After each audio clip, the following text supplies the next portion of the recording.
Halo Tentunainer, selamat sore. Waktunya sikat seputar informasi kesehatan nemenin Rabu sore kamu. Dan kali ini karena masih dalam rangka World Cancer Day, tanggal 4 Februari kemarin Tentunainers, makanya kita bakal bahas mengenai serba-serbi kanker. Kanker nggak tuh ya? Kanker Tentunainers ya. Nah, kita bakal ngobrol bareng sama Dokter Ivik. Nah, sebentar, Resna bakal akses dulu ya, akses dulu. Oke, baik, kita coba tunggu dulu ya, karena kita bakal live bareng RSHS. Halo, Assalamualaikum warahmatullahi wabarakatuh. Waalaikumsalam warahmatullahi wabarakatuh. Terima kasih banyak dokter sudah meluangkan waktunya. Selamat sore. Bagaimana kabarnya dok? Sehat? Alhamdulillah sehat. Alhamdulillah ya, sehat ya. Semoga kita semua sehat semua ya. Iya, semoga amin ya. Alhamdulillah Resna juga sehat di sini ya dok. Sebentar, ini agak-agak Iya, lumayan. Oke, aman ya dok ya suara saya? jelas. Oke. Suara saya jelas ya?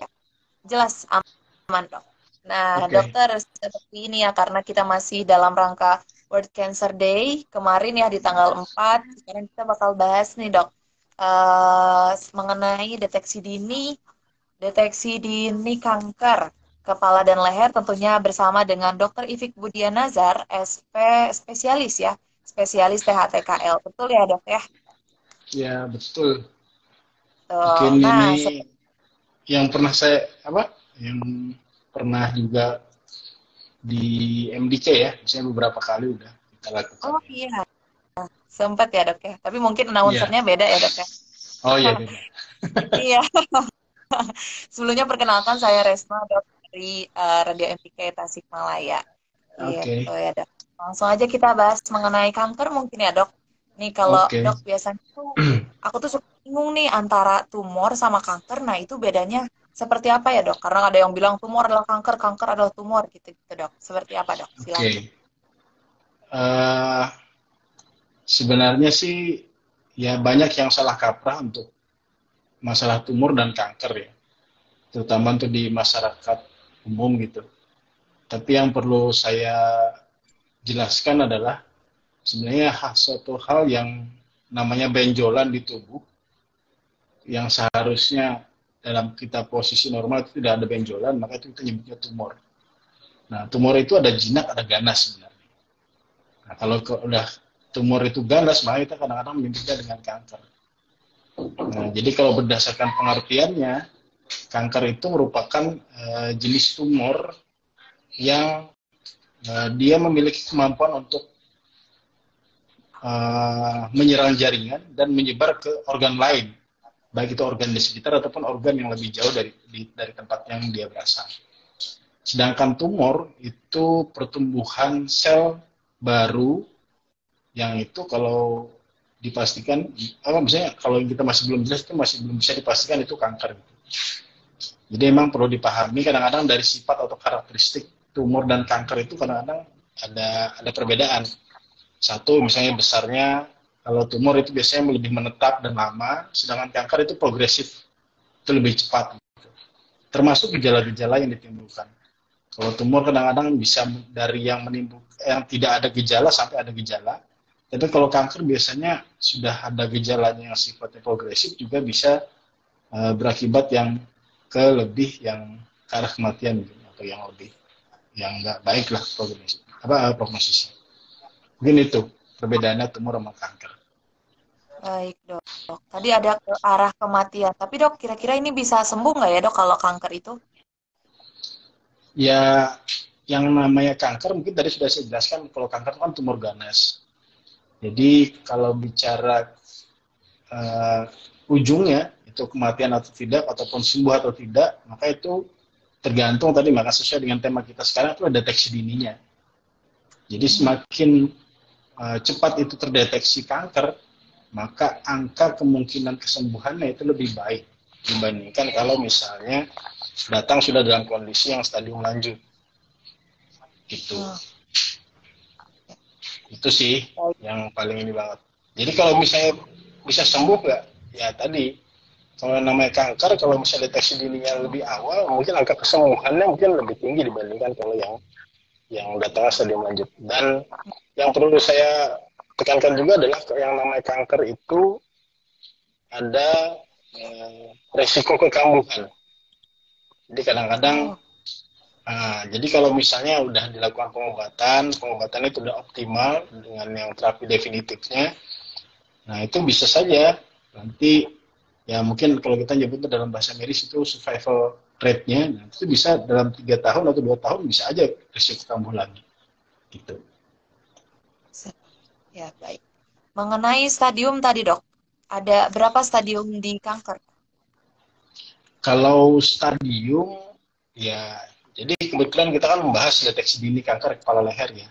Jadi kalau untuk yang di kanker atau keganasan kepala leher, secara umum itu stadium dibagi 4. Jadi ada stadium 1, 2, 3, dan 4. Dan kita memisahkan atau membaginya lagi stadium 1, 2 biasanya dengan stadium yang awal atau early stage. Ada yang stadium lanjut. Nah, itu biasanya stadium 3 dan 4. Gitu. Dan tiap keganasan di kepala leher kan kita tahu bahwa keganasan di kepala leher itu lumayan banyak, Teh. Jadi dari hidung, kemudian dari dari tenggorokan, daerah tiroid, gitu. Jadi lumayan banyak dan itu biasanya kita ada kalau kita belajar itu biasanya untuk pembagian stadiumnya itu dan melihat dari luas tumornya atau besar tumornya. Kemudian yang kedua adalah adakah sebaran kelenjar getah bening dari yang diakibatkan oleh kanker, sama sebaran jauhnya di luar dari organ yang primer kanker itu. Nah, itu yang menentukan stadium. Tapi secara umum sih ada 4 stadium. Baik, Dok. Kita membahas mengenai deteksi dini ya kepala leher, Dok. Berarti kalau misalnya faktor penyebab dari kepala leher ini kira-kira seperti apa, Dok? Kalau penyebab, jadi sampai saat ini sih kalau namanya keganasan di kepala leher terutama itu untuk penyebabnya multifaktorial sebenarnya. Dan kita nggak bisa memastikan bahwa misalnya kanker di tiroid atau kanker gondok, itu penyebabnya ini nggak bisa. Jadi multifaktorial. Tapi kalau bisa saya sebutkan, mungkin ada beberapa. Yang pertama mungkin ya kebanyakan sih pola hidup ya. Jadi yang pertama mungkin bisa dari konsumsi alkohol, kemudian rokok, yang mungkin banyak penelitian yang berhubungan dengan rokok, kemudian paparan radiasi, baik itu yang zat kimia ataupun radioaktif gitu, kemudian masalah kesehatan gigi dan mulut, kemudian ada risiko faktor-faktor infeksi yang bisa menyebabkan, ya mungkin kalau tidak tertangani dengan baik mungkin bisa menurun ke arah kanker. Ataupun yang mungkin tidak bisa dipungkiri adalah masalah keturunan atau genetik. Mungkin itu sih yang bisa jadi faktor penyebab atau faktor risiko kenapa bisa menjadi kanker gitu. Baik, intinya ke pola hidup ya, Dok. Pola hidup yang tidak sehat. Mengenai tadi tanda dan gejala, apakah kalau misalnya benjolan sakit terus itu merupakan kanker atau tidak, Dok? Tanda dan gejalanya. Oke. Kalau bicara tanda dan gejala, keganasan di kepala leher itu kadang-kadang lebih spesifik ya. Maksudnya spesifik di mana dia tempat berasalnya. Contoh, dan kebetulan kalau keganasan kepala leher itu yang kan paling banyak adalah namanya karsinoma nasofaring. Nah, biasanya gejalanya itu bahkan sulit ya mungkin salah satu problem yang buat kita juga untuk deteksi awalnya seperti apa gitu. Jadi gejala awal biasanya kadang-kadang nggak ketahuan ataupun mungkin dirasa seperti biasa aja. Yang pertama bisa gangguannya adalah telinga berdengung, kemudian mimisan, yang mungkin dipikir biasa aja gitu. Kemudian pandangan ganda, itu gejala awal. Tapi kalau sudah ada pembesaran kelenjar getah bening, kemudian bahkan ada infeksi di telinga yang berulang tanpa ada sebab apa-apa, kemudian bisa ada benjolan di daerah mata ataupun nggak bisa gangguan penciuman, nah itu bisa aja karsinoma. Itu karsinoma nasofaring. Tapi ada juga misalnya karsinoma contoh misalnya di daerah hidung. yang mungkin bisa mimisan, kemudian bengkak di wajah, ataupun mata nggak bisa melihat atau kabur, kemudian gangguan penglihatan, nah, itu bisa juga. Jadi memang kalau bicara tanda gejala, kita sekali lagi adalah di mana tempat dia berasal. Jadi kalau bicara tanda gejala lumayan banyak sih, lumayan banyak dari yang sifatnya adalah yang ya mungkin gejala ringan sampai gejala berat yang sudah diakibatkan oleh kankernya. Mungkin itu. Baik, dokter, terima kasih. Nah, sebelum lanjut, saya mau ingatkan ke Tentuneros dari yang nonton nih, untuk yang mau nanya-nanya boleh banget nih Tentuneros untuk di komen aja di kolom komentar ya, biar nanti saya coba sampaikan kepada dokter. Seperti itu. Kita lanjut lagi ya, dok. Mengenai tata laksana dari kanker kepala leher ini, menurut sebelumnya seperti apa ya? Oke, kalau bicara tata laksana, jadi kalau kita udah mendapatkan hasil diagnosis itu adalah keganasan atau kanker, maka terapi definitifnya cuma ada 3 sekarang yang masih bisa kita lakukan sampai saat ini.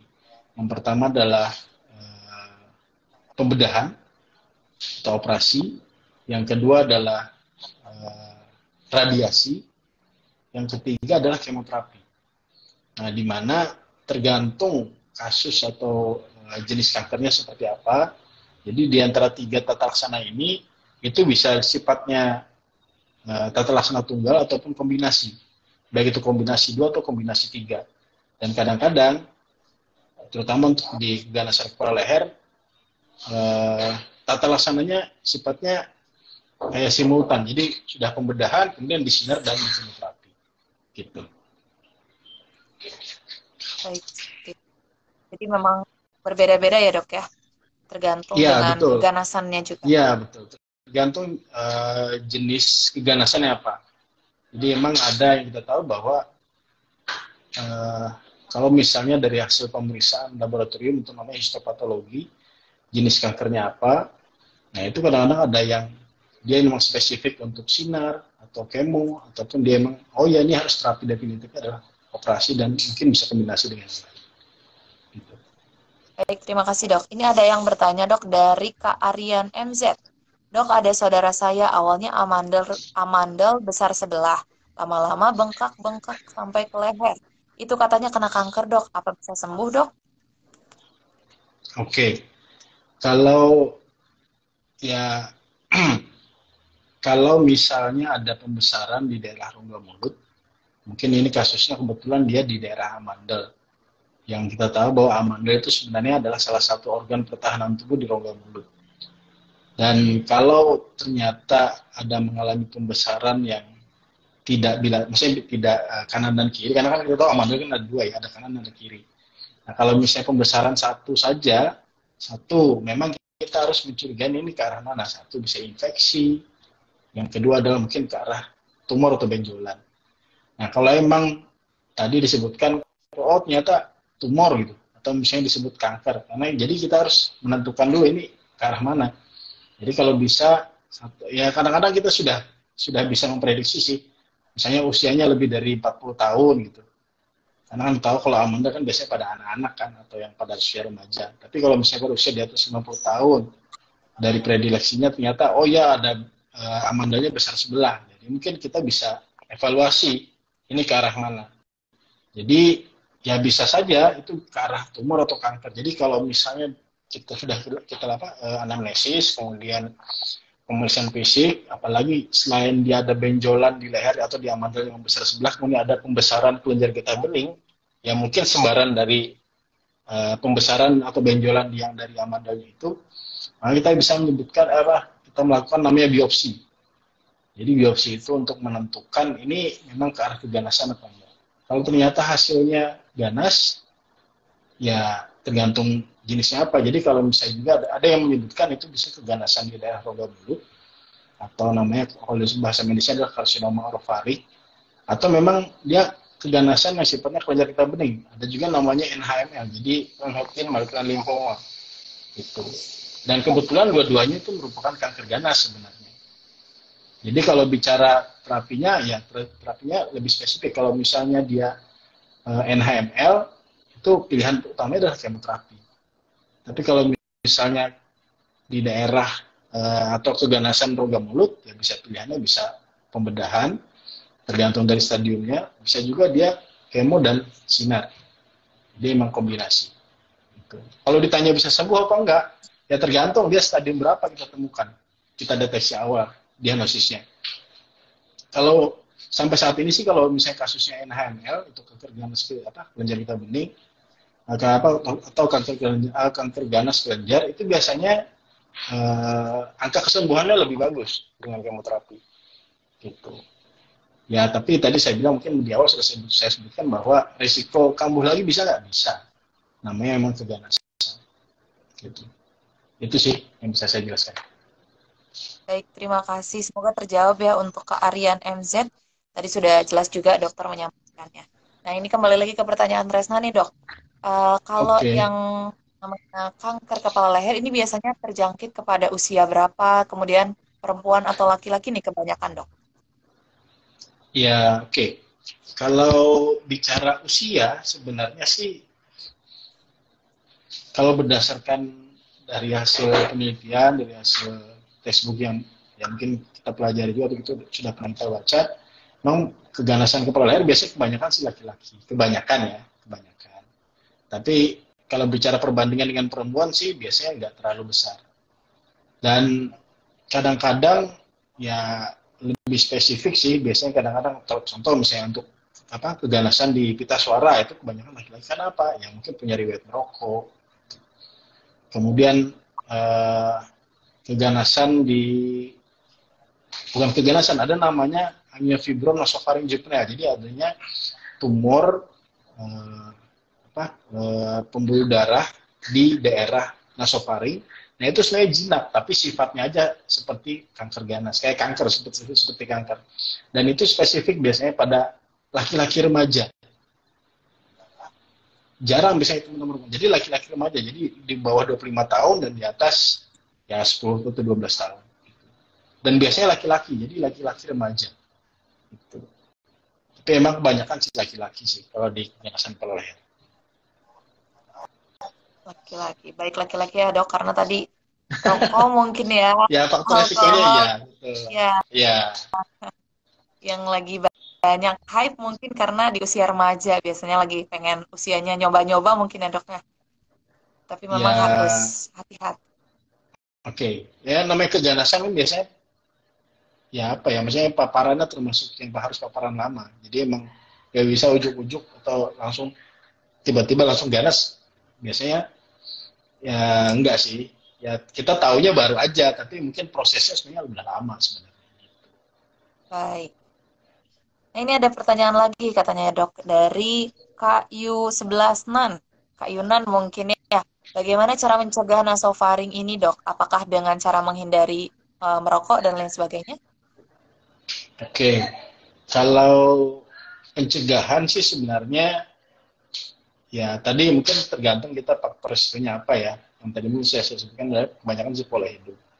Dan untuk nasofaring, dari hasil beberapa penelitian memang menyebutkan bahwa yang salah satu faktor yang bisa menyebabkan keganasan nasofaring adalah satu bisa ikan asin. Jadi yang orang-orang yang mengkonsumsi ikan asin, suka ikan asin kalau bisa ya ya dikontrol. Karena salah satu yang bisa menyebabkan arah kanker nasofaring adalah ikan asin. Kemudian yang kedua yang makanan yang bakar-bakar. Tuh, ya mungkin banyak pengawet. Ya tadi kalau misalnya yang tadi ditanyakan masalah rokok, ya sebenarnya sih nggak hanya masalah nasofaring aja, tapi mungkin keganasan tidak hanya di kepala leher. Rokok itu sangat salah satu faktor risiko lah yang bisa menyebabkan keganasan. Baik, seperti itu. Semoga terjawab ya, Kak Yunan. Tadi jelas juga bukan gara-gara rokok aja, tapi salah satunya juga harus kita kontrol adalah ikan asin ya, Dok ya, ternyata. Iya. Nah, ini ada lagi nih, Dok, katanya Kak Fahri. Kak Fahri katanya, apakah kanker nasofaring dapat sembuh, dokter? Diulangi-lagi mungkin ya, Dok. Baru gabung mungkin. Ya, ya kanker nasofaring memang ya sebenarnya sih nggak hanya kanker nasofaring ya. Untuk keganasan itu memang salah satu PR, maksudnya itu memang salah satu problem kita bersama sih sampai saat ini. Jadi kalau bicara sembuh, ya tadi tergantung survival rate yang didapatkan oleh pasien, tergantung berapa stadium yang kita diagnosis awal gitu. Jadi sampai saat ini sih kalau memang masih stadium 1, angka kesembuhannya lebih tinggi, jauh lebih tinggi. Ada yang menyebutkan bahkan sampai 90% untuk nasofaring. Tapi resiko kambuhnya ada lagi, karena kita tahu bahwa namanya sebaran keganasan itu bisa melalui dua, bisa melalui darah atau pembuluh darah, yang kedua adalah melalui kelenjar getah bening. Dan ada namanya kalau bahasa Indonesia mikrometastasis, jadi metastasis itu sebaran mikronya, nah itu kita nggak tahu sampai segimana gitu.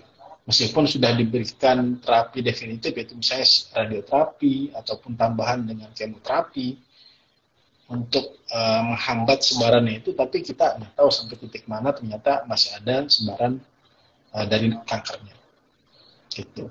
Itu sih yang bisa saya jawab. Coba Pak Hari tadi. Terjawab ya Kak Fahri. Kak Fahri. Next masih ada lagi katanya dok ya. Ada dari Kak Fadli. Kak Fadli punten dok, apakah vape sama beresikonya dengan merokok pada kanker nasofaring? Hatur nuhun. Oke. Sebenarnya ya mungkin sekarang lagi hype ya. Pakai vape. Ya dibilang ya mungkin teknik promo lah. Vape katanya nggak misalnya nggak berakibat fatal dibandingkan dengan rokok menggunakan yang pakai kretek atau apa gitu. Tapi sampai saat ini sih dari beberapa jurnal yang mungkin saya pernah baca, ya emang kalau bicara resikonya sebenarnya sama aja sebenarnya. Ya baik itu yang rokok biasa ataupun vape. Tapi karena yang vape ini baru, jadi mungkin perlu banyak penelitian lebih lanjut yang harus kita gali lagi, harus kita ketahui apakah memang bisa berakibat ke arah keganasan atau enggak. Tapi kalau untuk yang rokok yang biasa sebelum ada vape itu udah menyebutkan bahwa itu salah satu faktor risiko utama terjadinya keganasan. Oke, baik seperti itu ya dok. Terima kasih. Semoga terjawab ya Kak Fadli ya. Nah, kita lanjut lagi ke deteksi dini masih tadi berarti ya dok. Jadi kan dokter menyebutkan kalau misalnya penyebab ciri-cirinya mungkin dari mimisan. Nah, kalau kayak udah ngerasa parah banget nih harus konsultasi ke dokter, kira-kira itu pas kayak gimana ya dok? Apakah mimisannya sering ataukah seperti apa? Oke. Ya sebenarnya sih tugas kita sebagai tenaga kesehatan itu yang paling utama sih. Yang merupakan garda terdepan lah. Karena sampai saat ini program yang ibaratnya sifatnya umum ke masyarakat, yang mungkin tujuannya adalah screening untuk keganasan kepala leher itu masih belum ada. Jadi sifatnya yang bisa kita lakukan saat ini adalah sifatnya penyuluhan ataupun sosialisasi atau pemberian informasi bagaimana cara untuk mendeteksi dini untuk keganasan kepala leher. Dan ya tugas kita sebagai tenaga kesehatan ya mungkin bisa salah satunya dengan media sosial seperti ini. Ya kita bisa memberikan flyer ataupun ya mungkin ada program yang sifatnya reguler yang bisa kita lakukan untuk sosialisasi. Nah, kembali lagi untuk deteksi dini. Jadi keganasan kepala leher itu kenapa kok bisa angka kesembuhannya lebih rendah dibandingkan yang lain? Karena salah satunya adalah diagnosisnya agak susah. Kenapa? Karena emang organ-organ yang terutama di daerah keganasan kepala leher itu yang kecil-kecil, hidung susah dilihat ke dalamnya, telinga, kemudian daerah rongga mulut, dan itu yang pertama. Yang kedua adalah gejala khasnya yang mungkin gejala spesifiknya yang tidak terlalu ya mungkin bagi orang tidak terlalu atau tidak terlalu aware gitu. Ini ke arah keganasan apa enggak? Oh yang dipikir mungkin flu biasa, oh dipikir mimisan biasa, oh dipikir oh yang kayak benjolan biasa, oh sakit gigi seperti biasa gitu. Jadi mungkin banyak informasi yang harus kita berikan kepada masyarakat untuk masalah deteksi dini.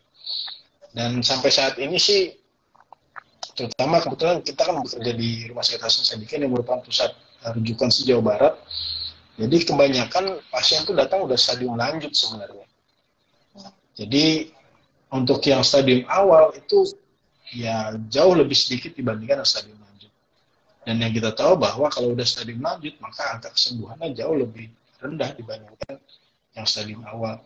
Ya, saya sih ya tugas kita bersama sih, intinya gitu. Ya saya sih sarannya mungkin acara seperti ini tidak hanya dalam rangka World Cancer Day sebenarnya. Dan kita juga dari ada di THT namanya divisi THT komunitas yang ya mungkin ini yang lebih banyak ke promosi, kemudian preventif gitu. Ya salah satunya seperti ini. Ya mungkin ya untuk deteksi dini ya sih yang paling kita perhatikan. Gitu deh. Nah, baik seperti itu ya tentu Niners tuh. Karena yang datang tuh udah stadium lanjut, makanya dokter melakukan banyak sosialisasi gitu ya. Salah satunya juga ada komunitas berarti ya dok ya di sana. Kita harus Ya, banyak ilmu juga gitu. Kalau ini dok mungkin terakhir dari Resna, apakah kalau misalnya kita kanker nih, terus apakah itu berpeluang besar untuk membuka kanker yang lain? Gitu? eh, ya banyak penelitian yang menyebutkan memang bisa menjadi keganasan yang lain. Ada beberapa yang menyebutkan seperti itu. Yang kita tahu bahwa kalau tadi mungkin saya sudah sebutkan terapi definitif ada 3. Ada operasi, kemudian ada sinar, ada kemoterapi. Nah, di mana 3 terapi ini sebenarnya ya tanda kutip indikasi ataupun kita lakukan tujuannya kan untuk terapi definitifnya ya. Tapi ada juga efek samping dari hasil tata laksana yang kita lakukan. Contoh misalnya kalau pasien dilakukan radiasi atau sinar, yang mungkin tidak hanya di tempat organ itu saja yang mengalami paparan, tapi mungkin di daerah organ lain itu bisa menyebabkan, kan saya sebutkan ada paparan radiasi juga merupakan salah satu faktor risiko terjadinya keganasan. Nah, itu bisa menyebabkan keganasan yang lain. Tuh. Contoh misalnya kita karsinoma nasofaring yang paling sering, itu bisa menyebabkan apa? Kanker tiroid atau kanker gondok. Nah itu bisa karena yang paparan radiasi salah satunya. Kemudian kemoterapi yang kita tahu bahwa tidak hanya sel-sel kankernya saja yang kita bunuh, tapi kanker sehatnya juga mengalami efek samping gitu. Dan itu juga bisa menyebabkan masalah selanjutnya. Jadi sampai saat ini sih ya memang untuk tata laksana kanker itu sangat berkembang ya. Misalnya berkembang itu ya kita salah satunya adalah mencari cara gimana caranya selain untuk masalah terapinya juga untuk mengurangi efek samping yang diakibatkan oleh terapi. Mungkin itu sih. Nah, terima kasih Dokter Ifik sudah jelas banget ya tadi mengenai kanker, kemudian kanker kepala dan leher. Dari tadi juga udah banyak ngejawab nih tadi. Terima kasih juga untuk Tentu Niners nih atau penonton yang sudah gabung dan bertanya aktif sekali. Terima kasih banyak. Mungkin ini dok terakhir mau minta closing statement-nya mungkin ya dok, baik itu berupa peringatan, ingatan, ataupun apapun itu. Terima kasih dok. Enggak. Oke. Ya mungkin sama dengan kata-kata mungkin yang biasanya sering dipakai oleh tenaga kesehatan gitu ya. Ya lebih baik mencegah daripada mengobati. Intinya seperti itu. Jadi alangkah baiknya kalau emang kita bisa menjaga diri jangan sampai terjadi keganasan, ya mungkin satu adalah menjaga pola hidup dan deteksi dininya. Jangan coba maksudnya ya ya selain dari kita dari tenaga kesehatan untuk sosialisasi, juga dari masyarakatnya juga kepeduliannya yang kita harapkan. Jadi kalau emang ada hal yang mungkin tidak seperti biasa ya mungkin ya alangkah baiknya periksa aja ke dokter. Mungkin itu sih. Baik, terima kasih banyak ya dok ya. Oke, Terima terima kasih kasih. tadi udah ngobrol-ngobrol. Semoga sehat selalu ya dok ya. Amin, Salam sehat amin. untuk Ya, kita sama-sama, makasih. di sana. Terima kasih banyak Dokter Ifik. Sehat selalu. Dan selamat Ya, tutup terima mungkin kasih. wassalamualaikum warahmatullahi wabarakatuh. Waalaikumsalam. Terima kasih. Nah, itu tentu Nenes tadi kita udah ngobrol-ngobrol bareng Dokter Ifik. Nanti Rasna bakal save kok live ini ya. Jadi tentu Nenes bisa nonton lagi, gabung lagi gitu ya. Tadi keren banget sih pembahasannya, jelas banget gitu dari Dokter Ifik mengenai deteksi dini. Dan ternyata FYI, kanker kepala leher ini menjadi salah satu struggle tersendiri gitu ya. Struggle tersendiri untuk para dokter nih, karena memang orang-orang yang datang itu tuh udah stadium tinggi gitu loh, udah stadium tinggi karena kenapa? Karena mereka tidak tahu nih deteksi dininya seperti apa, deteksi awalnya seperti apa. Jadi dokter itu sedang melakukan sosialisasi ini sekarang-sekarang. Terus juga untuk Tentunenes dan penonton di sini jangan lupa untuk selalu aware terhadap deteksi-deteksi dini yang ada gitu. Jadi kalau misalnya ada sesuatu hal yang, aduh kayaknya ini nggak enak gitu ya, kayaknya ini beda dari yang lain, langsung aja dikonsultasikan, jangan takut gitu ya. Karena biar nanti takutnya udah stadium melanjutkan nanti susah lagi. Gitu. Terima kasih banyak tentunya yang udah nonton. Sampai ketemu hari Rabu depan. Bye bye. Assalamualaikum warahmatullahi wabarakatuh.